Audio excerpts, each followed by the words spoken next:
Hey guys, it's your boy Jason and the manager, and I'm here to take you on today's tutorial on how to download media files on WordPress. The first thing you need to do is log into your WP admin account. Over to your left, click on plugins, add new. Over to the search bar, type in duplicator.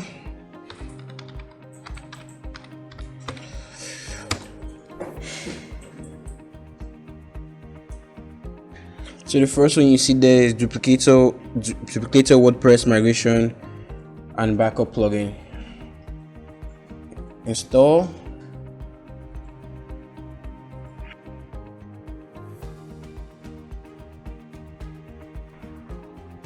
Click on activate.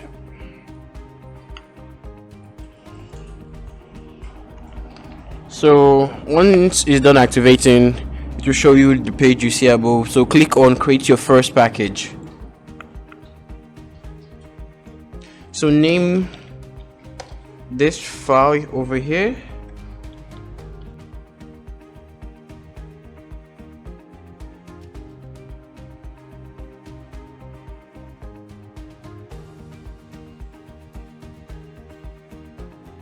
Click on next.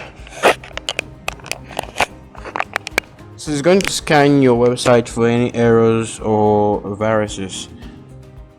So click on yes, continue. Make sure all these are green and click on build. So this may take a few seconds, but it's going to duplicate all the media files you have on your computer.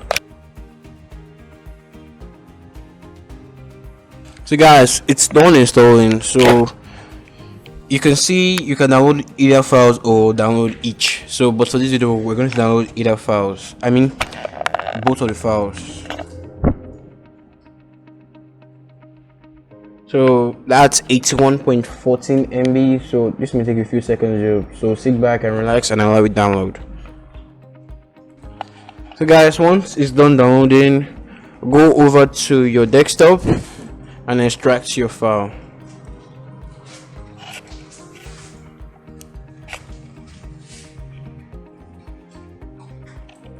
Click on extract here. This may take a few seconds, but wait for it to extract. So guys, it took a few minutes, but it's finally done downloading. So click on the file. That's it. So you see all the media files that were on your WordPress. So you can from here migrate them or upload them to a new website or your website later on. So that's it guys, that's how to download media files from WordPress. See you later.